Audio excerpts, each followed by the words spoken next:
पुढील 48 तास मुंबईसह कोकणात धुवाधार पावसाचा इशारा.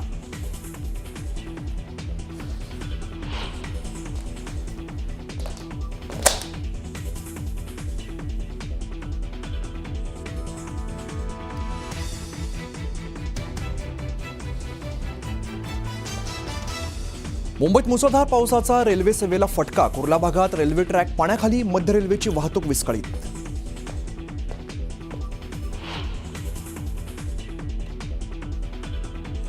सायनमधील गांधी मार्केट परिसरात रस्त्यांना तळ्याचं स्वरूप, तर वडाळ्यात ही रस्ते पाण्याखाली, वाहतुकीला मोठा फटका.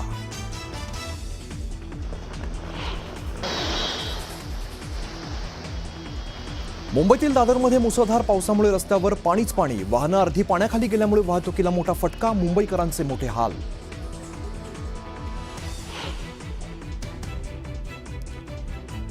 मुसळधार पावसामुळे दुपारच्या सत्रातील मुंबईत शाळांना सुट्टी जाहीर, तर सकाळी शाळेत आलेल्या विद्यार्थ्यांना सुखरूप पोहोचवण्यासंदर्भात प्रशासनाकडून निर्देश.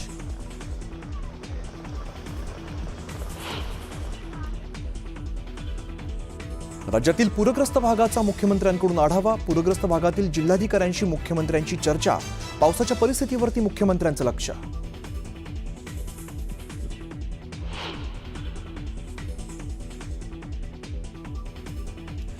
बीड जिल्ह्यात मुसळधार, शिरसाळा परिसरात जीप गेली वाहून, तिघांना सुरक्षितपणे बाहेर काढण्यात यश, एकाचा शोध सुरू.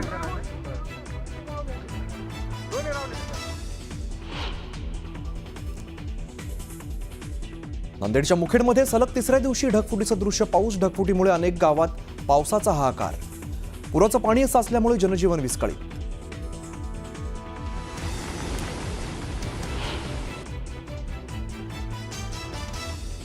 कोल्हापुरातील राधानगरी धरणाचे सर्व 7ही दरवाजे उघडले. धरण क्षेत्रात पावसाचा जोर वाढला.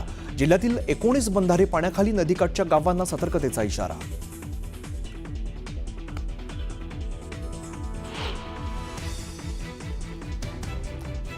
येवल्यात सुरू असलेल्या पावसामुळे शेती पाण्याखाली. 1 लाख हेक्टरवरील कापूस, सोयाबीन आणि तुरीच्या पिकाचं मोठं नुकसान. शेतकरी हवालदिल.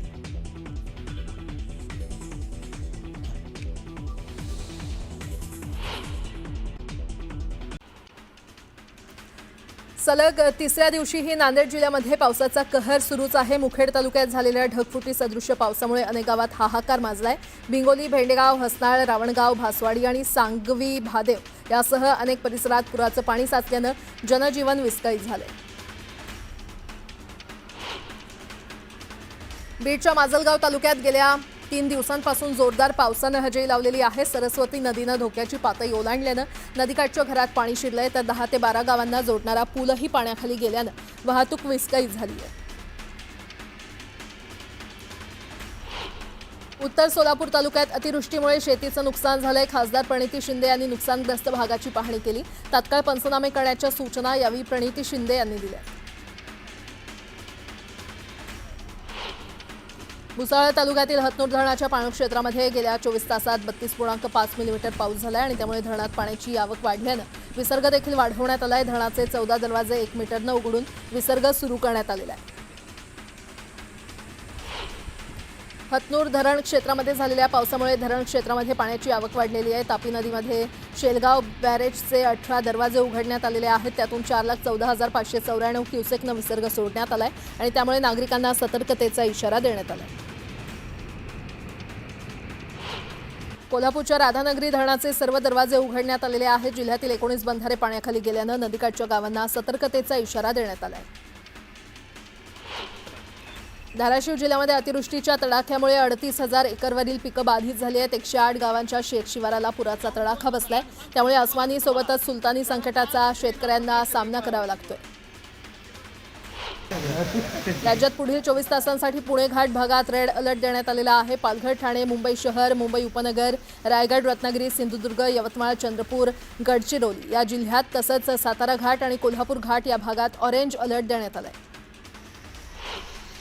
राज्यात गेल्या काही दिवसांपासून विश्रांती घेतलेल्या पावसानं आता जोरदार पुनरागमन केलेलं आहे. भारतीय हवामान खात्यानं दिलेल्या ताज्या अंदाजानुसार राज्याच्या विविध भागात 20 ऑगस्टपर्यंत पावसाचा मुक्काम कायम राहणार आहे. विशेषतः कोकण आणि पश्चिम महाराष्ट्रातील घाटमाथ्यावर 2 दिवस अतिवृष्टीचा इशारा देण्यात आला आहे.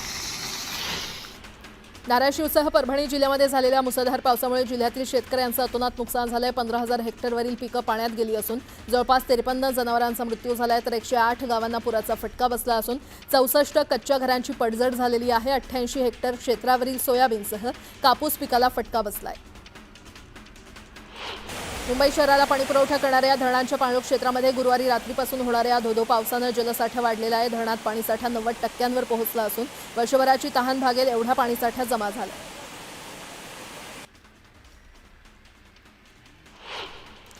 आता एक मोठी बातमी. मुंबईकरांची दुसरी मोठी लाईफलाईन असलेल्या बेस्ट कर्मचाऱ्यांच्या पतपेढीच्या निवडणुकीसाठी आज मतदान होत आहे. एकूण 15,000च्या आसपास मतदार निवडणुकीचा हक्क बजावणार आहेत आणि हे मतदान बॅलेट पेपरद्वारे होणार आहे. या निवडणुकीमध्ये भाजप विरुद्ध ठाकरे बंधू अशी लढाई होते. दोन्ही ठाकरे बंधू एकत्र आल्यानं प्रतिष्ठेची लढाई झालेली आहे आणि त्यामुळे मुंबई महापालिका निवडणुकीआधी ही निवडणूक लिटमस टेस्ट असणार आहे. मुंबईतील बेस्टच्या विविध आगारांमध्ये या बेस्ट पतपेढीसाठी मतदान पार पडणार आहे. बेस्ट पतपेढीमधील सदस्य असणारे कामगार या निवडणुकीसाठी मतदान करणार आहेत. त्यामुळे बेस्ट कामगार कुणाच्या पारड्यात मतं टाकणार हे पाहणं महत्त्वाचं ठरणार आहे.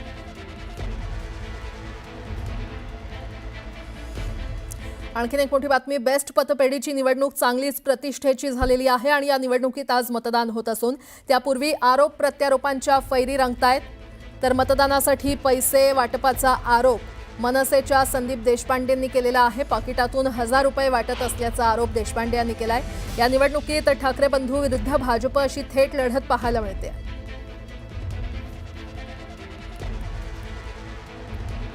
अतिशय घाणेरड्या पद्धतीने या निवडणुकीचं राजकारण व्हायला चालू झालेलं आहे.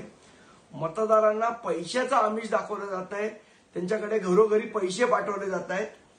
काल आमचे सदस्य श्री दत्तात्रय बेळणेकर यांच्या घरी समृद्धी पॅनलचं हे पॅम्पलेट आलं आणि या पॅम्पलेटच्या आतमध्ये हे एक एन्व्हलप होतं.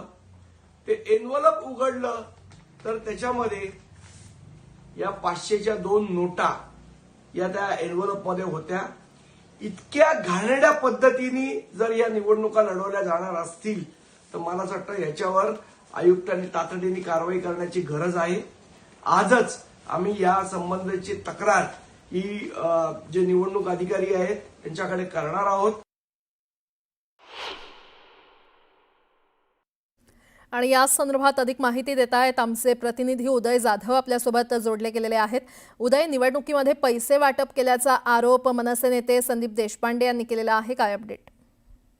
आपण पाहतोय की मुंबईकरांची दुसरी मोठी लाईफलाईन आहे बेस्ट सेवा आणि या बेस्ट सेवेचे ज्या कर्मचारी आहेत त्या कर्मचाऱ्यांच्या पतपेढीची आज निवडणूक होत आहे. त्यासाठी मतदान होणार आहे. एकूण 15,000च्या आसपास हे सर्व मतदार आहेत आणि ते आज मतदानाचा हक्क बजावणार आहेत. मात्र प्रत्यक्ष मतदान होण्यापूर्वी मोठ्या प्रमाणात आरोप प्रत्यारोप जे सुरू झालेले आहे. बॅलेट पेपरच्या द्वारे हे मतदान होणार आहे आणि बॅलेट पेपरच्या द्वारे मतदान होत असताना मनसे नेते संदीप देशपांडे यांनी मोठा आरोप केलेला आहे. त्यांनी एक व्हिडिओ प्रसारित केलेला आहे. त्या व्हिडिओमध्ये त्यांनी कशा प्रकारे मतदारांना पैशांचं प्रलोभन जे आहे ते दाखवलं जात आहे, पैसे वाटप केले जात आहे हे दाखवलं जात आहे. त्यांनी थेट आरोप जो आहे समृद्धी पॅनलवरती केलेला आहे. समृद्धी पॅनल हे आमदार प्रसाद लाड श्रमिक उत्कर्षसभा प्रणित सहकार समृद्धी पॅनल असल्याचं त्यांनी सांगितलं आहे आणि समृद्धी पॅनलकडून अशा प्रकारे पैशांचं पाकिट जे आहे ते वाटलं जात असल्याचा आरोप संदीप देशपांडे यांनी केलेला आहे. आता यावरती श्रमिक उत्कर्ष सभेचे जे प्रमुख आहेत भाजपचे आमदार प्रसाद लाड हे नेमकं काय उत्तर देतात हे आता पाहावं लागेल. ठीक आहे उदय, धन्यवाद या सविस्तर माहितीसाठी.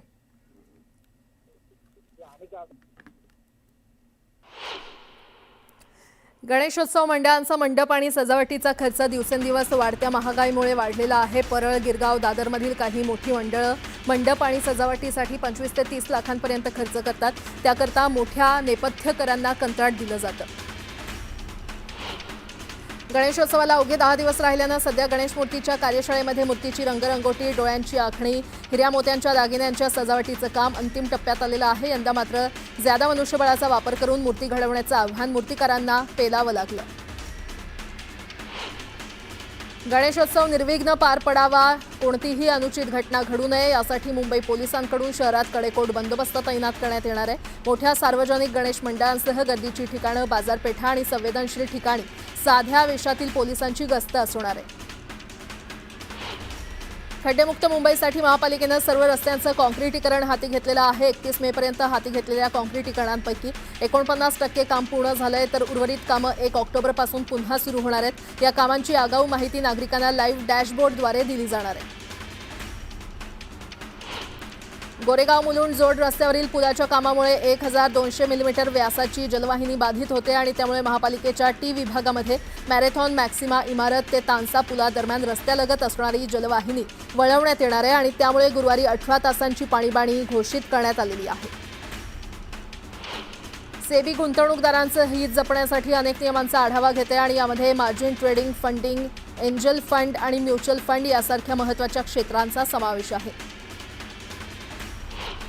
देशाच्या परकीय चलनात पुन्हा एकदा विक्रमी भर पडली असून ती $693.6 अब्ज डॉलरवर पोहोचलेली आहे. ही आकडेवारी भारताच्या आर्थिक स्थिरतेची साक्ष देत असून ऐतिहासिक उच्चांकाच्या जवळ आहे. दहीहंडी उत्सवात उंच थरावरून पडून जखमी झालेल्या गोविंदांची संख्या 294 वर पोहोचलेली आहे. त्यातील 11 जणांवर रुग्णालयामध्ये उपचार सुरू असून 6 जणांची प्रकृती चिंताजनक आहे. मुंबई शहरात दहीहंडीचा उत्सव जल्लोषात पार पडला. याच जल्लोषात मुंबई पोलिसांनी बेशिस्त गोविंदांवर चाप लावल्याचं समोर आलंय. शनिवारी दिवसभरात वाहतूक पोलिसांनी 10,000हून अधिक ई चलान जारी केलेत. या चलनातून तब्बल 1,13,00,000चा दंड वसूल करण्यात आलाय. पुणे महापालिकेच्या घनकचरा व्यवस्थापन विभागातील अनेक आरोग्य निरीक्षकांचा 5 वर्षांपेक्षा अधिक काळ एकाच भागात कार्यकाल असल्याचं उघडकीस आलं होतं.